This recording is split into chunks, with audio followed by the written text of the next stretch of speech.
Welcome everyone. Thank you for joining me for our virtual mini masterpieces program. This is the project we'll be working on today. This is based on one of Monet's water lilies. He painted many versions of water lilies. Actually about 250 is the estimated total of water lilies paintings that Monet did throughout his career. So we're going to recreate one of those today. We're going to put our own creative spin on this. We're going to learn a little bit about Claude Monet, his works, his style, and how he influenced artists that came after him. All right, so let's first begin by going through some of our supplies. Make sure we have everything ready that we need. So you'll all receive, you should have received at this point your email letting you know that the materials are ready for pickup. You'll pick them up at the reference desk and you'll get a little bag that looks like this. And it includes everything you'll need except for the paint brushes. But you will get a mini canvas that I already painted blue for you. So that way we can focus on doing some of the fun parts, some of the details and the layering of the colors. So you've got your canvas with a base coat on there, and that is a 5x5 size, so in case you want to frame your work of art after. We have also got a reference photo. That way you can keep this close by while you're watching me. You can have this with you and work on your painting at your leisure. You can go back to and add any details you'd like. And then you have the colors of paint that we'll use for this project. And you'll see that we don't need too much. Alrighty, okay. So here's what you have. Excuse me. So we have got, just in case anybody is interested in the exact colors we used, or if you find that you need more, you want to get some yourself, I'll go through the colors. We have got blue sky, or excuse me, summer sky. We've got grape jam, magenta, cameo pink, and we have got antique white. Those are the ones up here.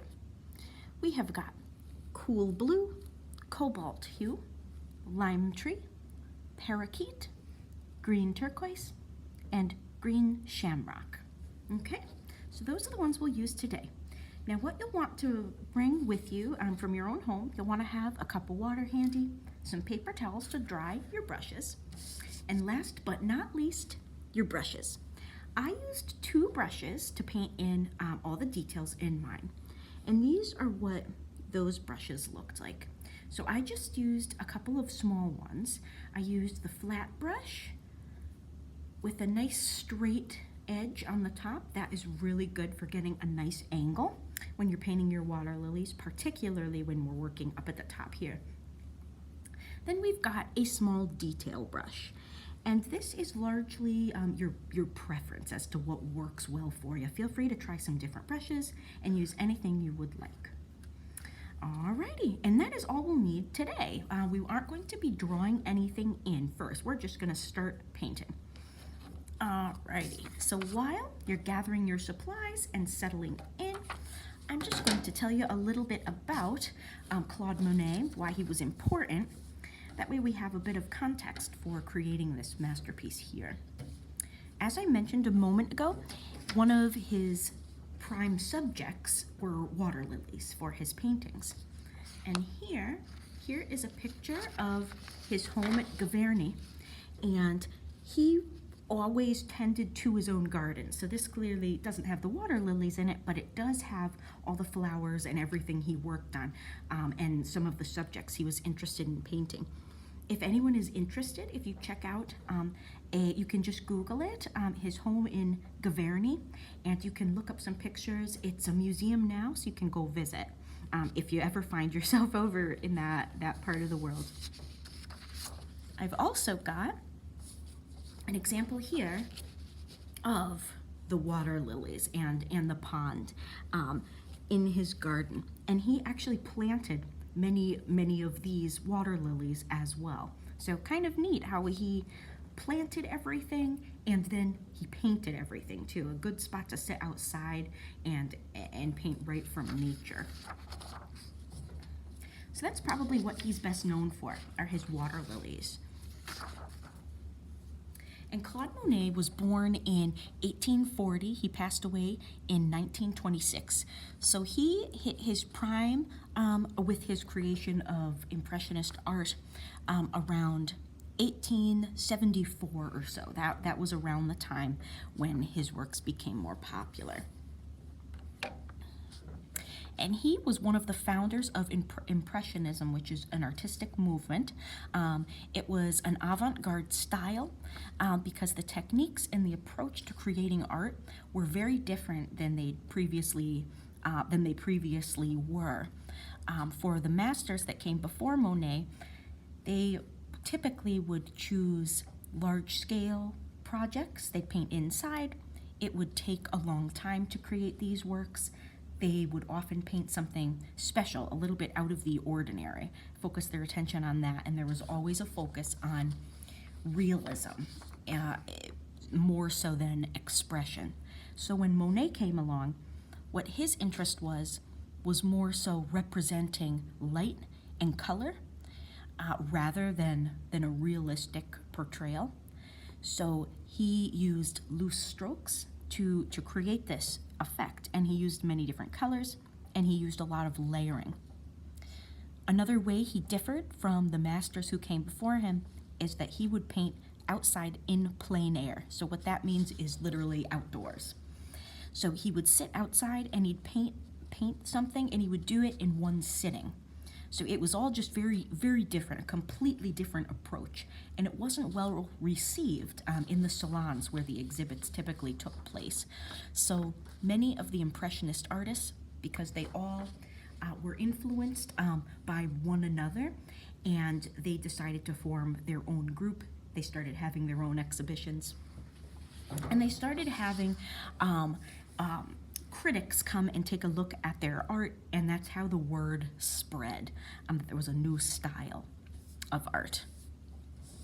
This was the painting that he first created, and it was actually an art critic who coined the term Impressionism, because when he saw this work, which is called Impression Sunrise, and that was painted in 1874, and that was in one of the exhibits in Paris, the critic looked at it and thought it wasn't finished, thought it looked like a sketch. It was literally just an impression of what he was trying to paint here, but not a finished product. So they looked at it and they didn't like this very much. They see the loose strokes, so much gray in here, and a really bold, palpable light source is right in here. This is kind of my favorite part. I love how bright the sun looks in contrast to everything around. But in doing this with the grays and then using this bright contrasting color and using these types of strokes, he really created movement in his works of art, and that is exemplified very nicely in this one here. So basically, this is the painting that started everything, and from here he dove more deeply into the Impressionist philosophy, just based on representing light, representing movement, using colors for expression, and creating works of ordinary scenes, something that the everyman would come upon and would be able to relate to. Okay, all right, so with all of that in mind, we're going to go ahead and get started, and we'll jump back to a little more information about Claude Monet as we go, but for now, we're gonna go ahead and get started. All right, so you'll want to have your reference photo close by and all your supplies ready. Now, you'll notice you can see which directions the strokes went in when I put that first blue coat down.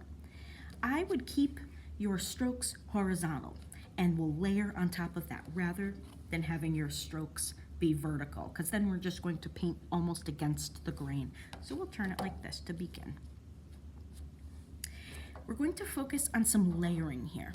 And as you can see, we have more than just the primary colors, but we are going to stick with the layering. So first, we're going to start with some of our greens. We're going to start with greens, we're going to jump around into blues, and some of these of our lightest, brightest colors here, those are going to be like our highlights on the top. Alrighty. I'm going to go ahead and open up some of my greens. I'm gonna get my green shamrock ready and my turquoise and my parakeet. Okay, we'll use those 3 for now. I like to work from the top down. So that's where I'm going to begin.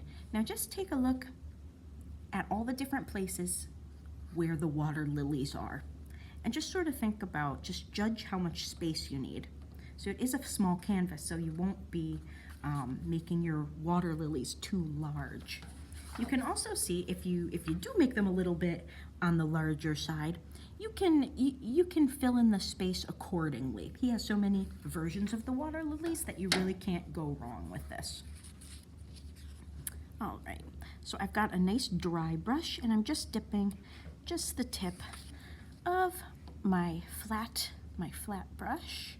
That's some of that. I'm gonna start right back here. So I'm holding my brush at a nice angle. So that way I can use the nice straight line at the end of the brush to make my lily pads. Almost does the work for you. And we're going to layer up so many times, so don't worry if you could see through it a little bit. That's totally fine.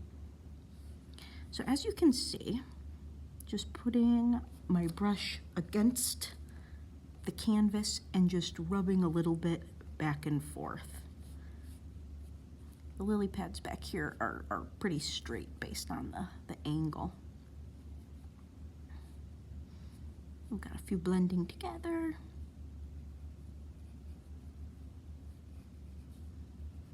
The trick I find with painting Impressionism and painting the water lilies in particular, it helps to not overthink it. It can be a little tricky, but this project tends to look a little messy as you go.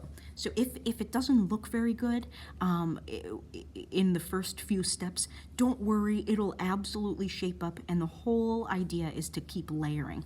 So basically, you just layer until you like what you got. Okay. And as I work my way down the canvas, I'm going to change the angle of my brush a little bit because I'd like to make the lily pads a smidge rounder. Oh, and dabbing also works well. So I'm just taking a look at my reference photo, and just where I see my water lilies, I'm adding this nice green color. Give us a good starting point.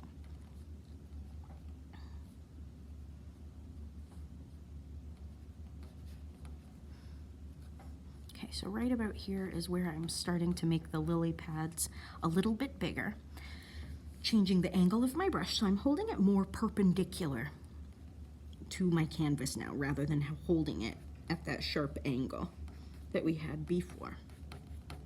And I'm just doing a back and forth motion.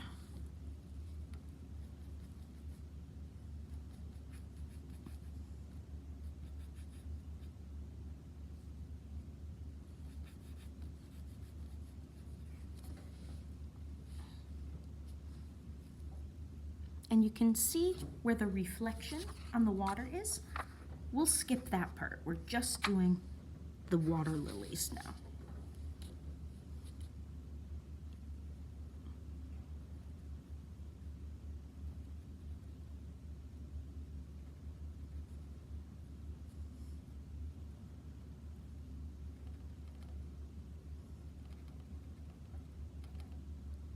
So for some of these right down here, the ones that are a little closer to us, I am painting them a little more spaced out than the ones towards the top. And you'll want to do your best to use fairly thin coats of paint as you work. That way they dry a little bit, but not completely, as we layer. That way we get some really unique, nice colors and some nice blending as we work.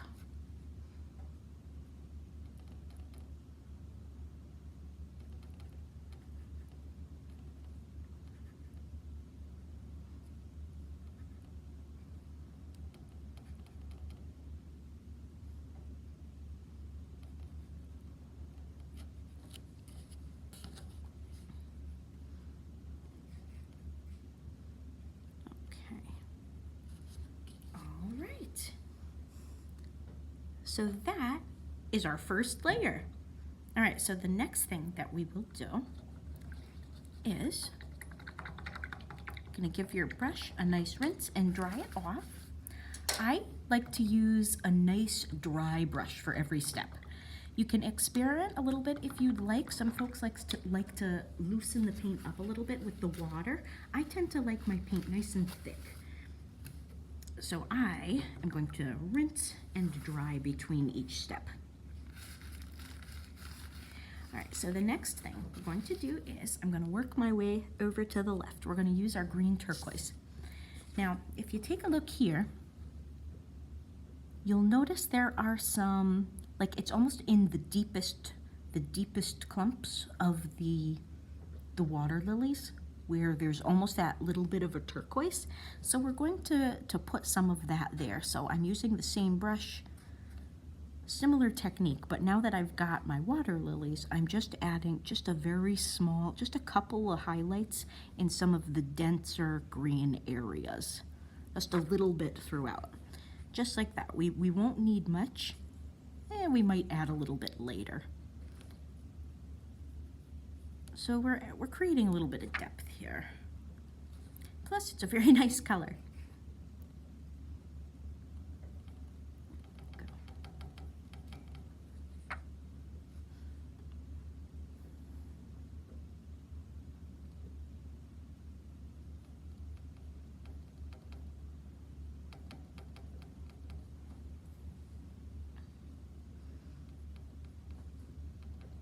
A little bit less of it in some of these ones towards the front, but I am going to add just a little touch of my green turquoise onto some of these lily pads here. Give them some dimension. I also encourage you to put your own spin on this. If you have a color you really like, feel free to add a little extra of that. Never hurts to personalize these a little bit. And you'll notice too, if you've got a little bit of wet paint, like behind this color, if like your shamrock green is a little bit wet, and then you layer this right on there, it creates some nice depth and some nice color, little bit of natural blending right on the canvas. Now, I've got a little bit of this paint left on my brush, and I would like to get started on this shadow here just because I've got a little bit of the paint on there. The way I do that is I go in a circular motion with very little paint on the brush. Now, I'm gonna grab a little bit more paint, but you can dab a little bit off because you don't want much on here. But you're just thinking just a little bit of a reflection.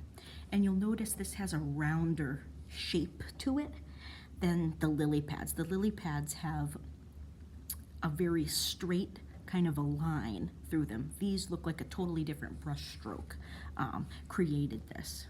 So just a little paint on the brush.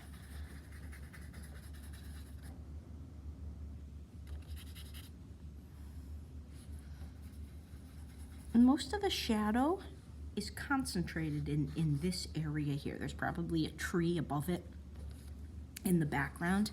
That's what it looks like to me. So just trying to think like what would leaves look like, the reflection of leaves on this this pond here.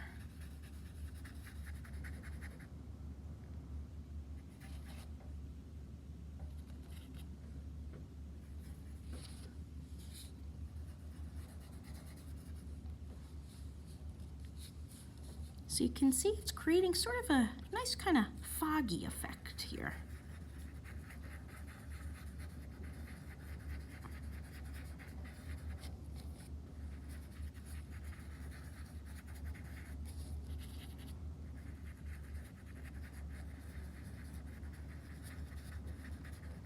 There we are. All right, so I'm happy with that.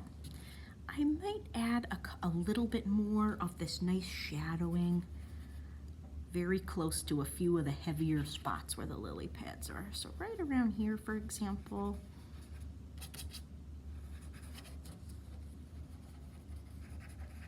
Just adds a little something. And right in this area towards the bottom, we've got a little bit of that as well.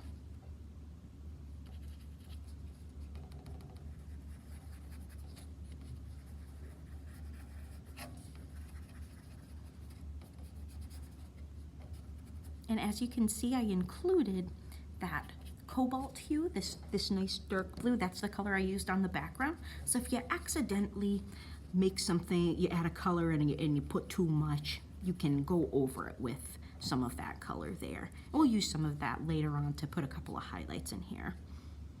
But it does tend to be a very forgiving kind of a project. All right, there we are. And we're gonna scoot over to our parakeet green next. Now for that one, we'll focus more on the tops of these areas.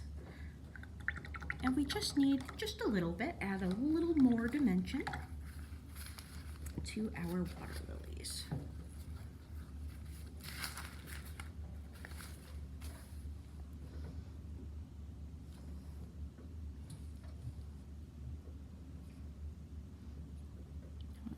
Especially in this one here. So I am dabbing at an angle, and I don't want to put too much.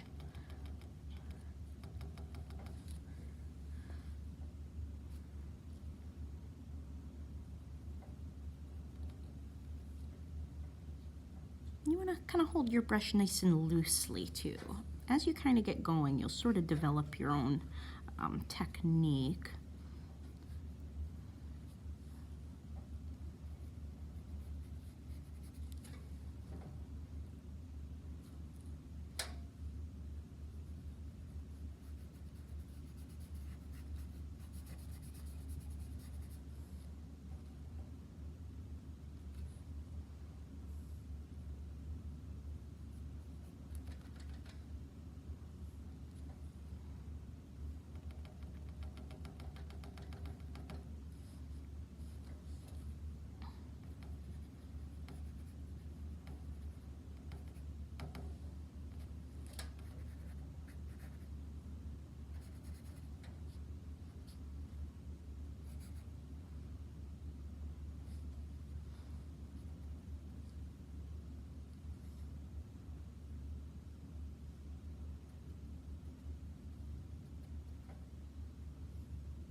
All right, now I want to add a little bit of this color into my shadow. So just what I've got left on the brush, I'm just kind of swirling around in a couple of spots here.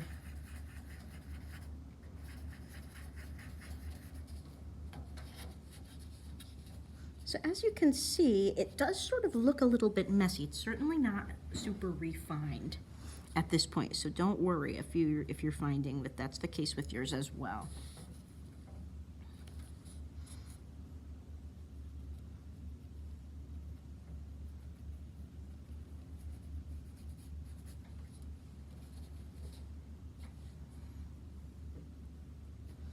And as I kind of go through here, I almost want to add a couple more little lily pads. You can layer a little bit of your shamrock green back on top of some of this if you want. Just sort of redefine a couple of parts here. But the whole trick is in the layering.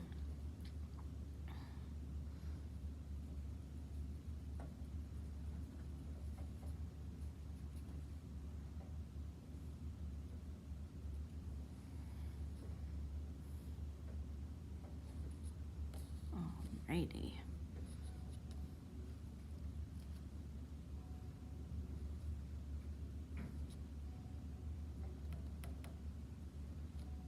Okay. Alright, so we've got a nice base. I find the further I get in this painting, the more fun it becomes. So once I've got something to work with, it makes it a little easier. Alright.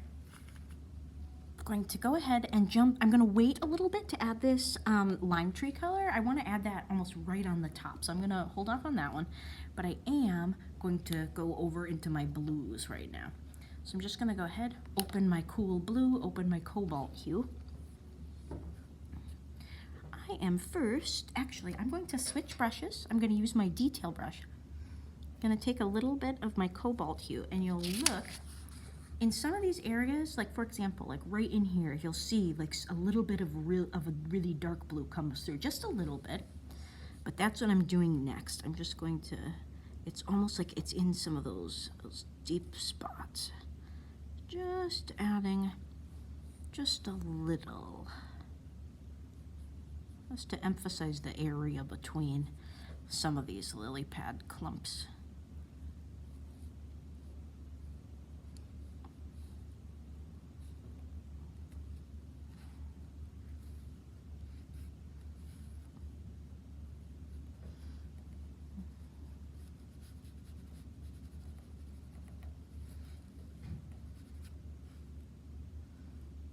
And again, you want to hold a nice loose stroke. And I like holding it at this angle. That works well for me, but certainly do what works best for you. Try some different things. Just gonna put a little dark blue highlight beneath some of my lily pads. This is a good type of project for folks who like using a lot of color, who like adding lots of colors. I know I really do, and I certainly came to have a new appreciation for Impressionist art once I started creating some of my own.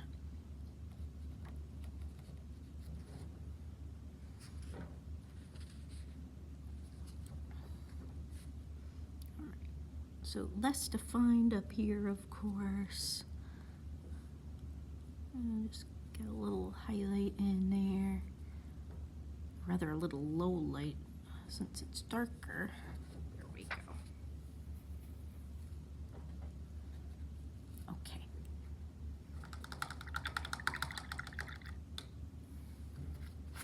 Alrighty. Now I'm going to jump back to the brush I was using at first, my flat one. I'm gonna get a little bit of my cool blue. We'll do something similar to what we did right in this area. We're going to focus it in the center. You can see we've got this pretty blue kind of right in here. So that's where we're going to focus it. So you want to make sure you don't have too much on there on your brush. We're just going to blend it right in with some of this already blended green area, as well as some of the blue we haven't touched yet. Just spend a couple of minutes doing that.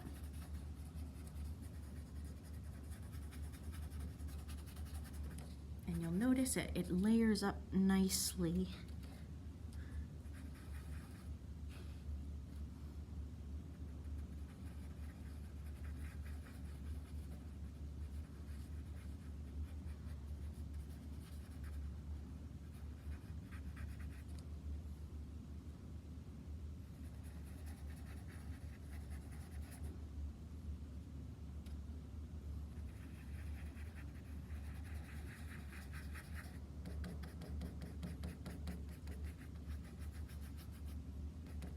Now I'm using a bit of a vertical stroke and almost just a sort of swishing it all over the place type of stroke to just blend everything up nicely through here.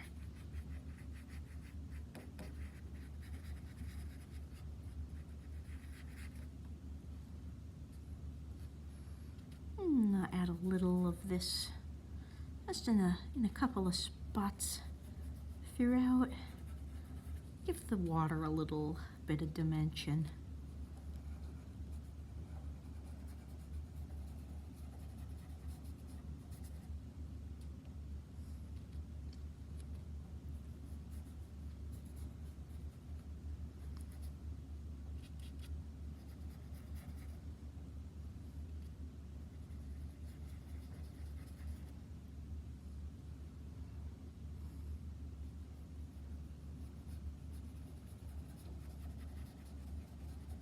So as I'm spreading this around, I'm not thinking about it too much. I'm looking where it looks like something nice might look, where I might want to add just a little more color.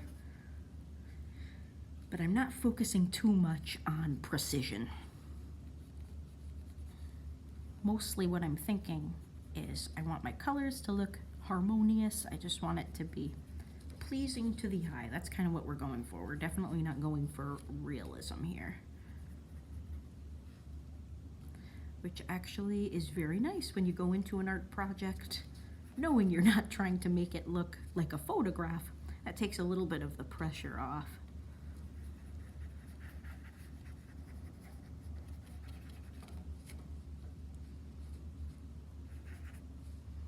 And as I'm filling things in, you might see some places where you need to retouch a little bit of what you did.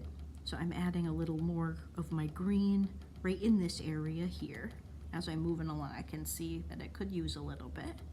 So you can use your judgment on which green you want to use. I'm using the Shamrock. Just kind of refreshing a few things here. I'm going to just add a little of this nice green turquoise.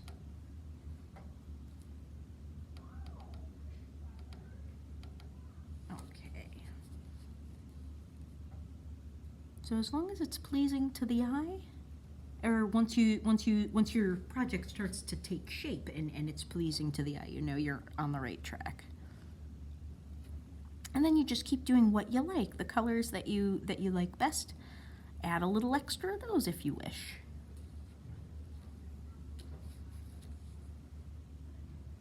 All right. So this works for me for now anyway. I'm going to give my brush a nice rinse. I'm going to next use a little bit of my white. I'm going to go ahead and shed a couple of these, set those aside. I'm going to switch over to my next strip of paint. So we're going to open the antique white. Because you'll see there's a lot of white in your reference photo. And a lot of these lily pads have a little bit of, like almost like a white ring around them. So you can pick what brush works well for you. I usually use both. Use some for one type of look and the other brush for another type of look. Grab a little bit of that. So right now I'm going to start with the same brush. I'm going to start from the back. So more towards the back, you can sort of see it's almost like the white highlight is right where the lily pads touch the water, so like right on the surface.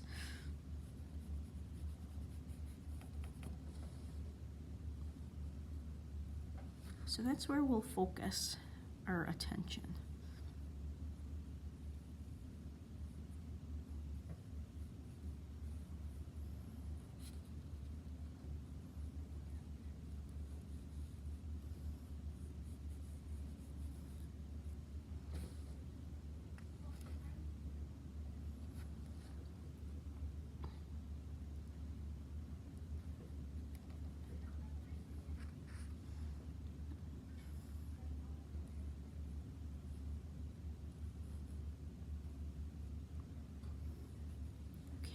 So as I work my way down, I'm going to go ahead and switch to my detail brush, because now, as I get into this area here, this is kind of where I'd like to have a little more control over my strokes. So I'm almost thinking of the water lapping up against the lily pads a little bit. So I'm sort of doing a little bit of a back and forth kind of a swish right in here.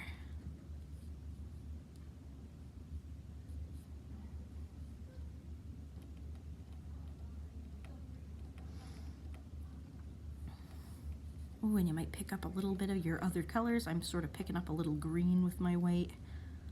Getting a nice color in here, nice hue.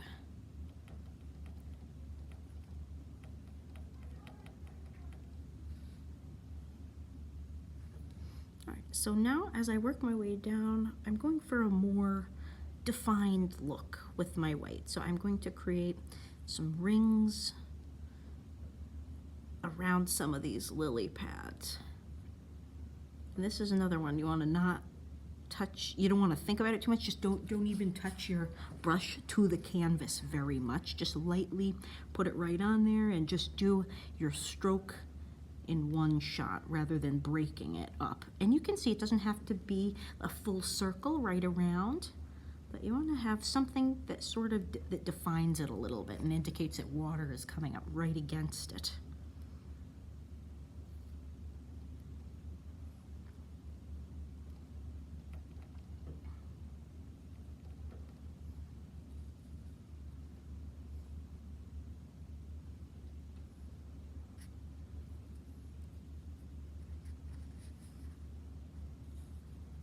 And of course, as you go, anything that you notice that you'd like to touch up, feel free to jump around your painting.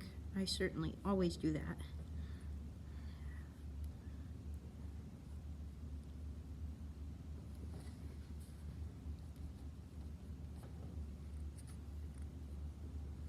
Okay, so I'm gonna jump back, grab myself a little bit more green.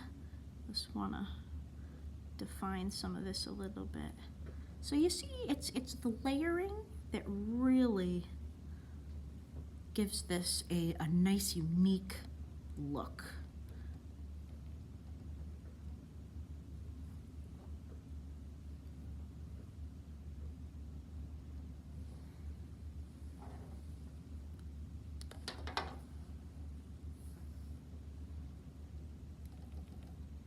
I'm dabbing in a little bit here. Now that I'm getting towards the top of my layering, I'm just gonna dab a little bit so that it has sort of a leafy kind of look to it. A little more blue in there.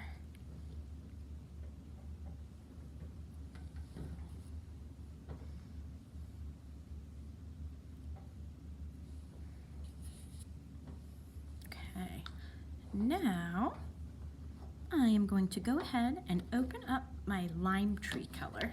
So that's that really yellowy, kind of yellowish green. I'm gonna add a couple of details with my detail brush.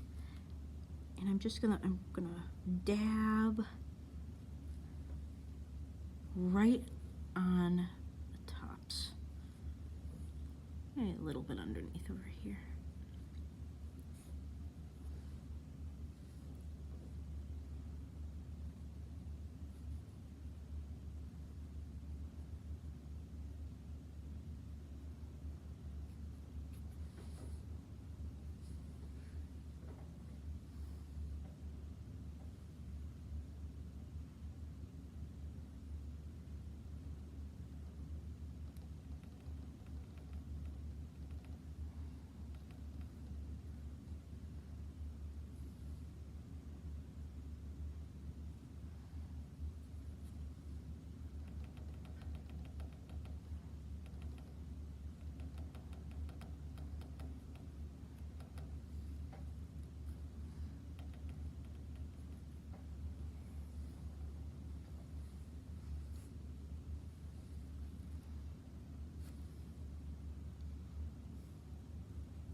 Basically just barely touching some of these lily pads.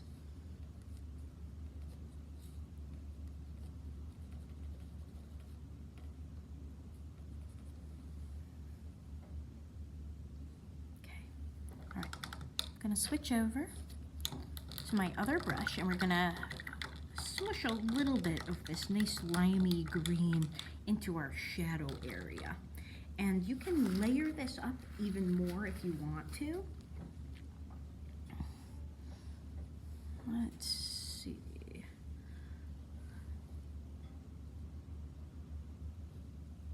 So towards the end of this, I'm gonna start mixing a few of these. I'm mixing a little bit of my cobalt hue and a little bit of the lime tree to get something sort of a darker grenishy brown. So you want a color sort of like this. And we're just gonna dab and use kind of almost a vertical stroke here, and then kind of mix it in a little bit.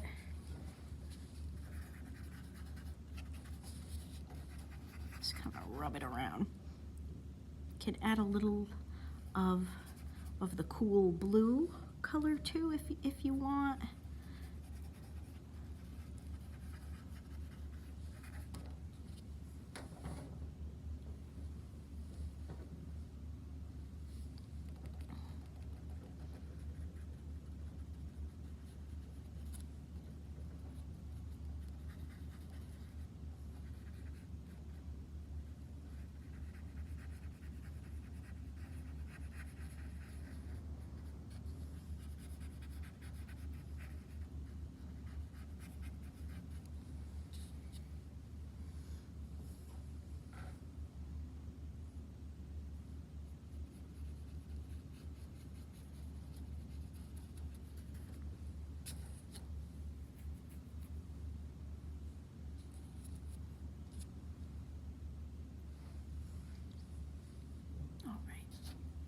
Now the next color we'll use is purple. So you can see we've got a fair amount of purple here, but we definitely want the purple to kind of rise to the top. So we focused on our blues and greens. So I'm gonna sprinkle in some of this purple back here. We'll interrupt this flow right here, put some in there and focus a little bit down here.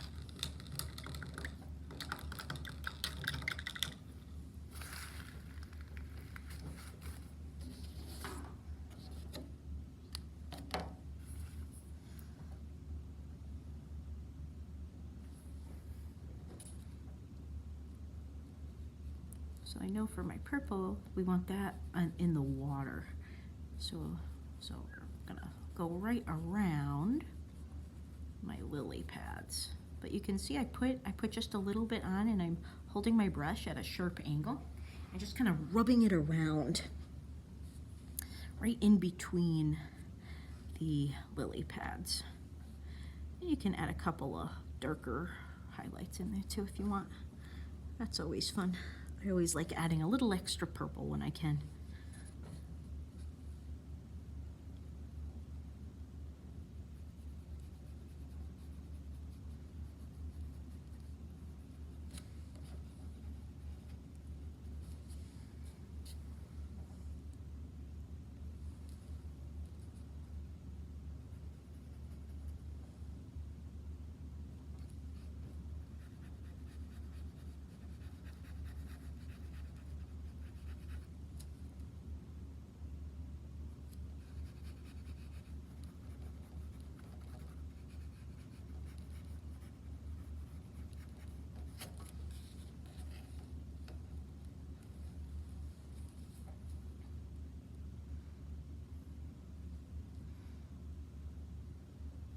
Just kind of painting the shape that I want the purple to go in.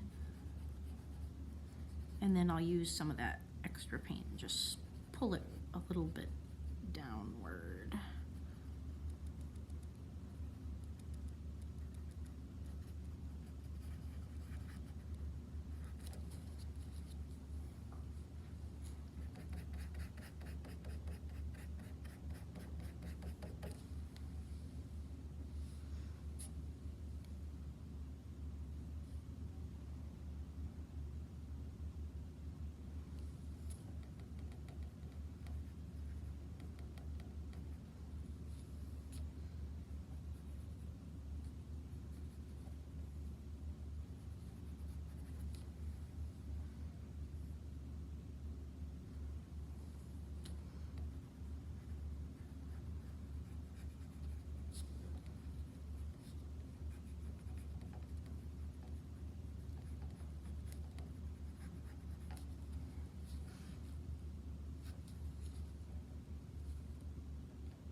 purple, you might notice as it dries, it almost lightens a little bit.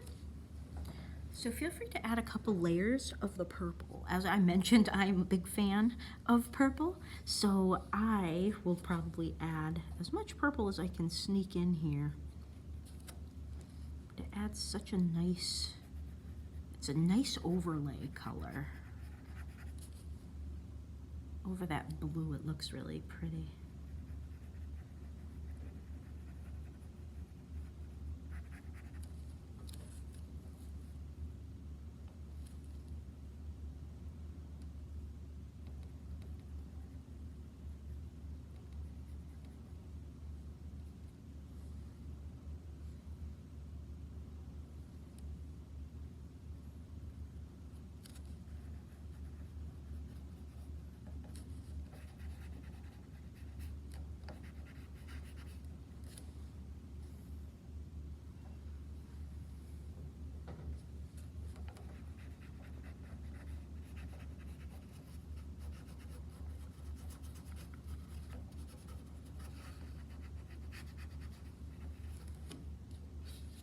And feel free to take a look at your painting from different angles. Make sure you like what you see.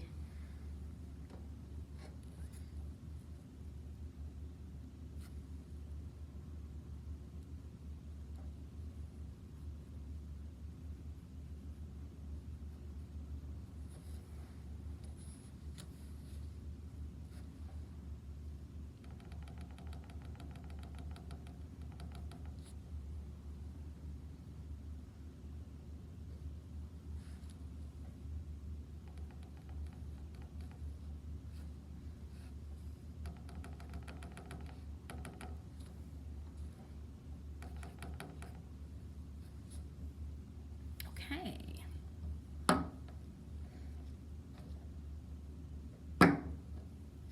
We're next going to open up our Cameo Pink. And you'll notice there's a little, we've got, in addition to the flowers, there's a little bit of pink in, like, very close to this white highlight. So I'm just going to jump around a little bit, sprinkle in a little bit of that lighter pink color. I'll go ahead and open my magenta as well. Because once we get a little bit of that light pink, we'll work on adding our magenta too. All right, so I recommend using your detail brush for this part, because this will wanna have a nice fine line for.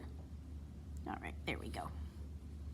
All right, I'm just gonna go ahead and start right at the front here.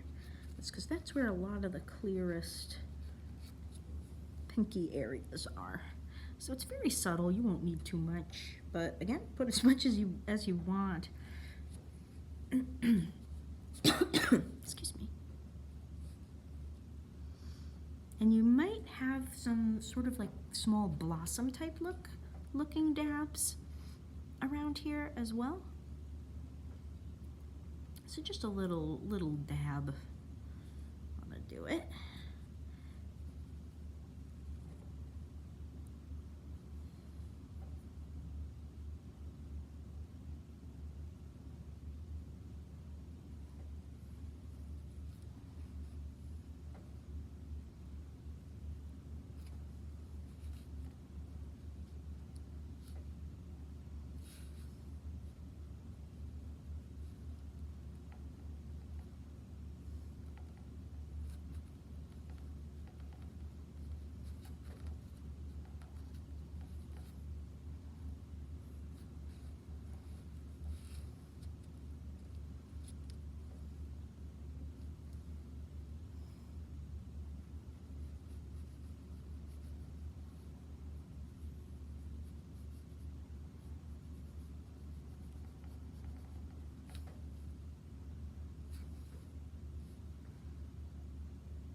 And there's very little of this pink towards the back. This might just dab a couple of spots.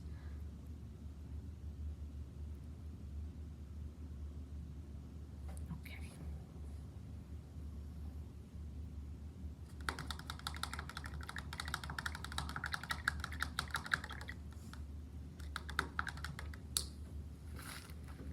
Okay, now for my larger flowers, same brush, can use some of this nice magenta. Going to start right down here. And basically you just sort of make that bulb shape.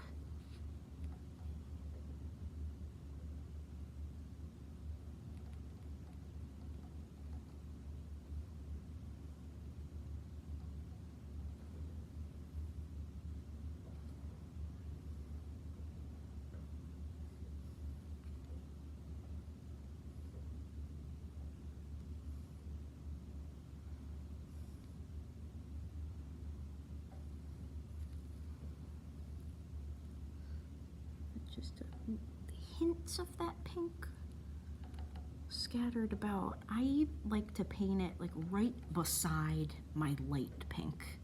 That seems to be where a lot of the darker pink is concentrated as you move up the canvas.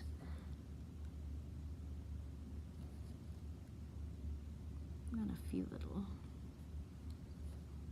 little bright spots back here.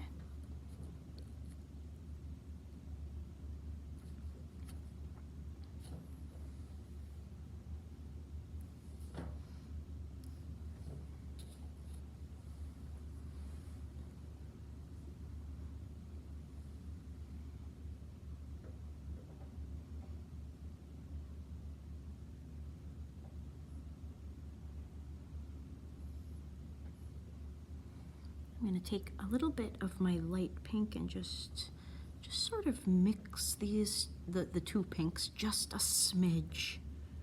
Just to add just a little highlight to these flowers.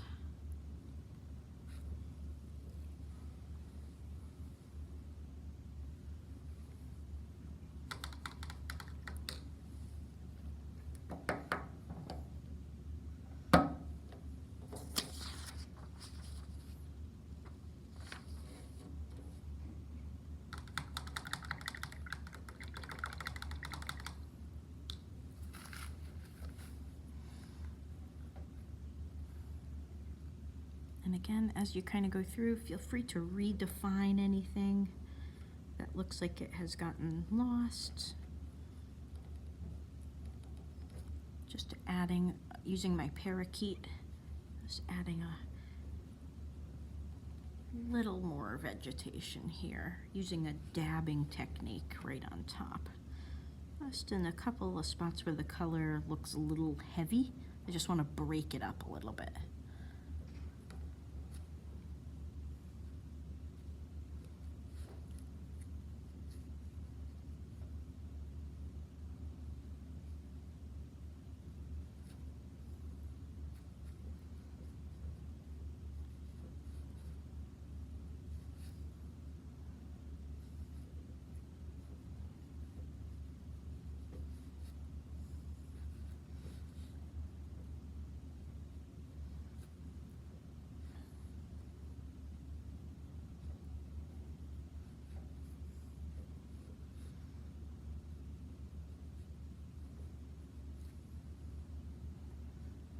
Mixing a little teeny bit of my cobalt, or excuse me, my cool blue, and just adding a little something underneath some of these in the back here.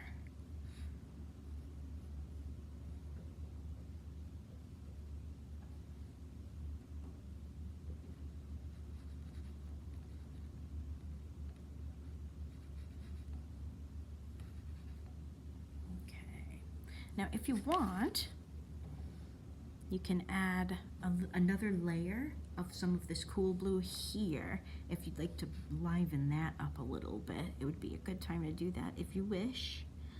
I think I'll probably do just a small amount of that. Another good time to put a little more purple in there if you'd like to.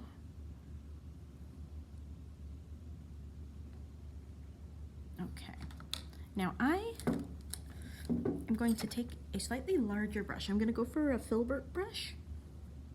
So this is a little bit larger with a wider, it's just a wider brush with a rounded head. So I didn't think I was going to use this one at first, but I think I do want to try it.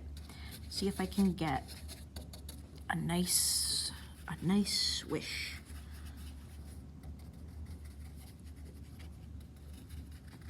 Nice hefty swish of this color through some of this.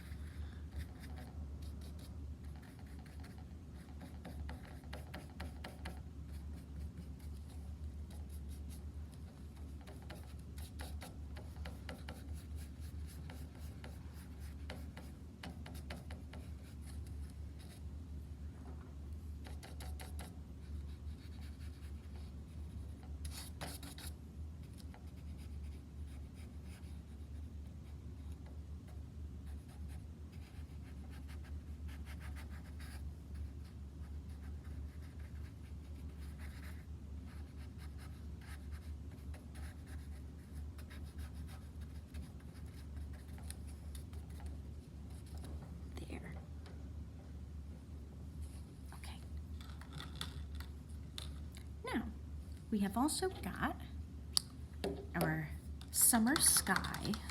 That's the latest blue. That's another nice one to add some highlights in a similar way that we added those white highlights. Just right near where our white highlights are, just adding a very subtle bluishy.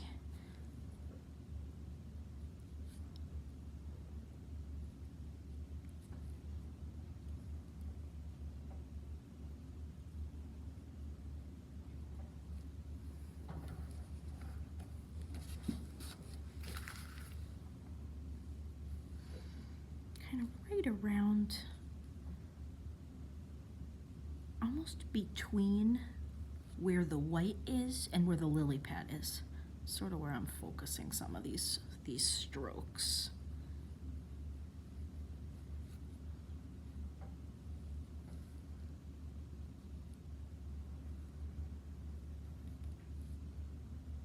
And add a little extra. There's this one in the middle, that one pile of the lily pads that has sort of a lot of this whitish.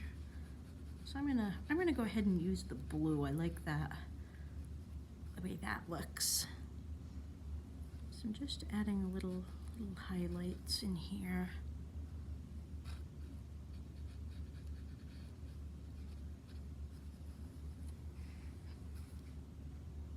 So basically just adding a little more dimension where it's needed. Just add just a touch, just for fun, on a few of these down here.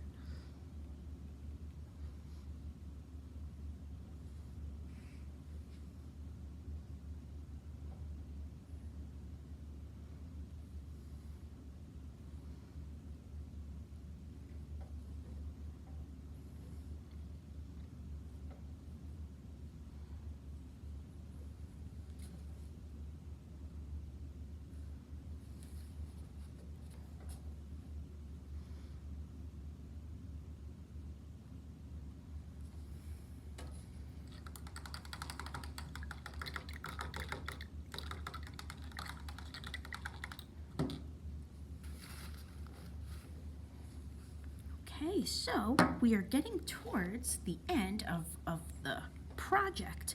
From this point, it's mostly a personal preference as to how much more you'd like to layer, how many more times you'd like to outline things and add like little pops of color throughout.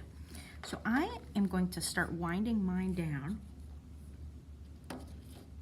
I think what I'll do is I'm just going to go through one more time with a little bit of my emerald green, and just on a handful of my lily pads, I just want to add a little dark low light.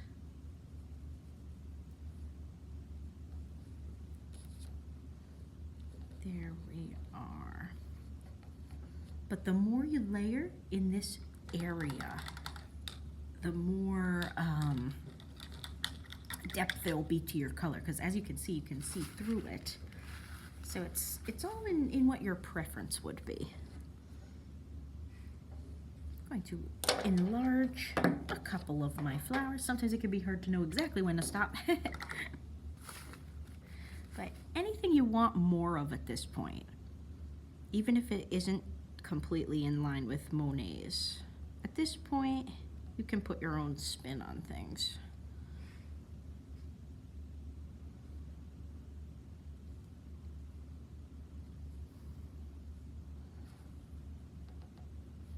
I'm going to add even a couple more flowers in here.